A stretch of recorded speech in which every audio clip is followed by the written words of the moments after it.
सवाल पूछा नम्रता हसीजा, आप बताइएगा इसको कि जब रूस और चाइना दोनों जब ईरान को मदद कर रहे थे, जब ये बातें साफ हो गई, तो अमेरिका ने तेल का एक पॉलिटिक्स चला कि रूस को बोला कि आपके यहाँ जो तेल है उसको ऊपर से हम पाबंदी हटाते हैं, सैंक्शन हटाते हैं, तो रूस को बड़ा फायदा होने लगा। तब ऐसा समझा जाना है कि रूस जिस तरीके से सपोर्ट कर रहा था ईरान को, शायद वो सपोर्ट अब नहीं कर रहा, क्योंकि चाइना ने, यूएस ने रूस को उस तरीके से फायदा पहुंचा दिया ऑयल के मोर्चे पे। क्या वैसा कुछ बार्गेन पर्दे के पीछे से चाइना के साथ यूएस करना चाहेगा? देखिए मतलब ऐसा नहीं है कि रशिया ने कुछ सपोर्ट कम करना शुरू कर दिया ईरान को, या रशिया और चाइना सपोर्ट नहीं कर रहे ईरान को। ये तो मुझे लगता है यहाँ बैठे सभी लोग इस पे एग्री करेंगे कि रशिया और चाइना पूरी तरह से ईरान को पहले भी सपोर्ट करते थे और अभी भी करेंगे। मतलब उसमें कोई मुझे मतलब शक नहीं लग रहा। नहीं, और लेकिन यहाँ पे ये कहना कि चाइना तैयार हो गया ये कहने के लिए कि ईरान के पास न्यूक्लियर पावर, न्यूक्लियर वेपन नहीं होना चाहिए। देखिए, ये अभी तक व्हाइट हाउस से स्टेटमेंट आई है। अभी तक मैंने जितना भी मतलब मैं सिर्फ ये ग्लोबल टाइम्स या इनकी बात नहीं कर रही, जितना भी चाइनीज भाषा में भी जो छपा है, अभी तक मैंने तो कहीं नहीं पढ़ा कि उन्होंने इस अच्छा। बात को एग्री कर दिया है। और ये और जहां तक मुझे ऐसा भी लगता है कि कल की मीटिंग के बाद भी जो स्टेटमेंट आएगी, मुझे नहीं लगता कोई जॉइंट स्टेटमेंट आएगी। आप अमेरिका की तरफ से एक अलग उसका ब्रीफिंग देखेंगे जो इस मीटिंग का है, और चाइना की तरफ से अलग। और जहां तक मैं मतलब जितना भी थोड़ा बहुत जानकारी रखती हूँ, मुझे लगता है चाइना में होगा, ताइवान का मुद्दा डिस्कस हुआ, और हमने कहा कि वन चाइना प्रिंसिपल आप मानिए, और ये सब होगा। और यूएस की तरफ से आप देखिएगा ज्यादातर लाइक इकोनॉमी को लेके होगा कि ये डील हो गई या वो ट्रेड डील को हो लेकर। गई, या उन्होंने ये चीज, जैसे जो मैंने अभी बोला कि चाइना ने ये माना है कि हम आपसे मतलब हम तेल लेने के लिए तैयार हैं ताकि हमारी स्ट्रेट ऑफ हॉर्मूज पे जो डिपेंडेंस है वो कम हो जाए।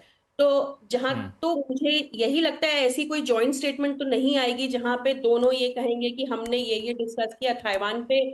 जॉइंट स्टेटमेंट का आने का मतलब है दोनों एग्री कर रहे हैं कुछ चीजों पे। तो मुझे नहीं लगता कि ऐसी आएगी स्टेटमेंट। दोनों की अलग अलग स्टेटमेंट आएगी, और आई थिंक हम सब ने ही सारे पैनलिस्ट ने इस चीज को तो एग्री किया है कि दोनों के लिए ये जो मीटिंग है वो अलग अलग मतलब तरह से सब महत्वपूर्ण है। चाइना क्या चाह रहा है और ईरान ये सॉरी अपना अमेरिका क्या चाह रहा है, यूएस दोनों के बहुत अलग अलग चीजें हैं।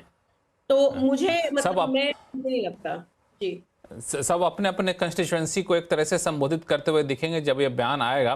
धीरज कौल साहब, एक जो बात अभी इन्होंने कहा कि इसमें यूएस की तरफ से ट्रेड रिलेटेड, इन्वेस्टमेंट रिलेटेड बातें ज़्यादा निकल करके आएंगी, तो कौल साहब आपको क्या लगता है कि ट्रेड को लेकर के ये नेगोशिएशन किस तरीके का होगा? इसलिए मैं पूछ रहा हूँ क्योंकि एक तरफ इंडिया यूएस के साथ ट्रेड डील को लेकर बातचीत कर रहा है, हो रहा है कि बातचीत बहुत नज़दीक पहुंच चुकी है, कभी भी घोषणा हो सकती है। दूसरा, चाइना के ऊपर जो टैरिफ लगाया गया था कुछ समय के लिए सस्पेंड किया गया है, तो शायद वो आगे बढ़ता हुआ दिखे, वहाँ भी ट्रेड डील होने की बात हो, तो इसको कैसे देखा जाए? देखिए हमारे 3-4 बड़े बड़े मुद्दे हैं। जैसे सीपीआई अगर आप देखिए जो 2.4 था फरवरी 2026 में, लास्ट महीने 3.8 है परसेंट। हमारी इन्फ्लेशन, कोर इन्फ्लेशन काफी बड़ी हुई है। यहाँ पे अनएम्प्लॉयमेंट बढ़ रही है, और हमें इन्वेस्टमेंट्स भी चाहिए और हमें ग्रोथ भी चाहिए। तो कहीं ना कहीं हमें जो आप दिख रहा है यूएस की बात कर रहे हैं कि प्रेशर, इंडिया की बात कर रहे हैं? मैं यूएस की बात कर रहा हूँ।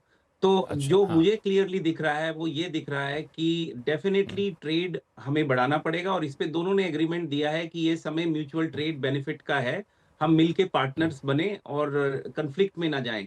तो मुझे दिख रहा है कि कहीं कहीं वो जो हमने लगाए थे बैरियर्स, वो धीरे धीरे काम डाउन होंगे, एक पॉजिटिव टोन की तरफ चीजें बढ़ेंगी, जो आर्थिक व्यवस्था के लिए ग्लोबल एक बहुत ही पॉजिटिव साइन है। लेकिन मैं बार बार इस बात पे आता हूँ कि देखिए एआई की रेस, क्योंकि मैं खुद आर्टिफिशियल इंटेलिजेंस इंडस्ट्री में, हेल्थ केयर में काम करता हूँ। तो जो एआई की रेस है उसके लिए जो एडवांस चिप्स चाहिए चाइना को, जिसके लिए वो H100, H200, Blackwell B200, B300 मांग रहा है, वो अभी तक हमने रिफ्यूज की है। लेकिन एनवीडिया ने चाइना बेस्ड कुछ चिप्स का ऑफर पहले भी दिया था, जो H20 और रेथियन की 4090D है। और कहीं ना कहीं जो एक नेक्स्ट है GB200 सुपर चिप, जिसके जिसके बेस पे अब नेक्स्ट जनरेशन एआई चलेगा, वो चाइना अभी भी हमसे पीछे है, और रोबोटिक्स में डेफिनेटली 19-20 का फर्क रह गया है।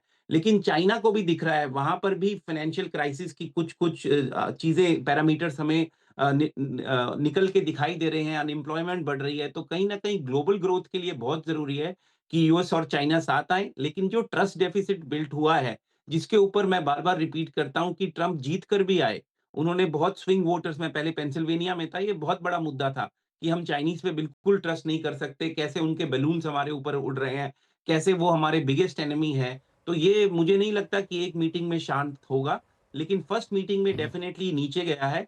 और ट्रंप की अप्रूवल रेटिंग अगर आप देखें तो 22 पॉइंट्स डाउन है एज ऑफ दिस मंथ।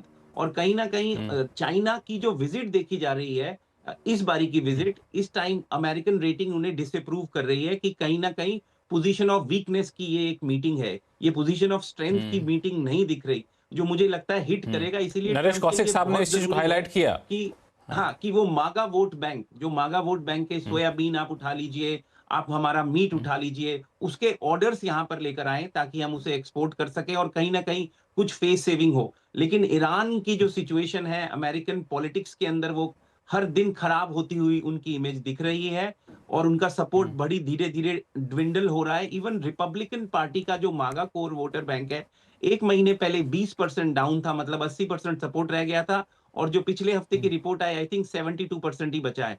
तो कहीं ना कहीं something big has to happen. मुझे लगता है कहीं ना कहीं ट्रेड टॉक्स पॉजिटिव डायरेक्शन में जाएंगी, जो एक बहुत पॉजिटिव स्टेप होगा। बिल्कुल, ये एक काफ़ी इंपॉर्टेंट बात आपने कही। लेकिन इस ट्रेड टॉक को कैसे देखना चाहिए भारत के नज़रिए से भी, ये भी काफ़ी इंपॉर्टेंट हुआ है, क्योंकि एक ही मार्केट है यूएस, जहाँ पे भारत भी अपने प्रोडक्ट को बेचना चाहता है, चाइना के प्रोडक्ट वहाँ पे कंपटीशन में है, वहाँ की इन्वेस्टमेंट इंडिया अट्रैक्ट करना चाहेगा, चाइना भी अट्रैक्ट करना चाहेगा। तो कैसे आगे चल के वर्कआउट होता है, एक चुनौती वाली चीज़ें रहेंगी और हम लोग के लिए पे भी असर डालेगा प्रत्यक्ष या प्रत्यक्ष तौर पे। लेकिन एक और चीज़, जो दिल्ली में बैठक हो रही है ब्रिक्स देशों की, उस ब्रिक्स देशों के विदेश मंत्रियों की बैठक हुई है, उस बैठक में ईरान के विदेश मंत्री ने काफ़ी जोर देकर कहा है कि हम सभी को एकजुट होने की ज़रूरत है और यूएस को लेकर के, इजरायल को लेकर के आलोचना करनी चाहिए उनके इन कदमों का। अब इस ब्रिक्स बैठक से क्या कुछ निकल करके सामने आएगा, यहाँ पे क्या कुछ ज्वाइंट स्टेटमेंट आएगा, भारत का पक्ष क्या होना चाहिए, क्योंकि भारत इसको होस्ट कर रहा है, इस पर चर्चा करेंगे छोटे से ब्रेक के बाद। कहीं जाइएगा नहीं।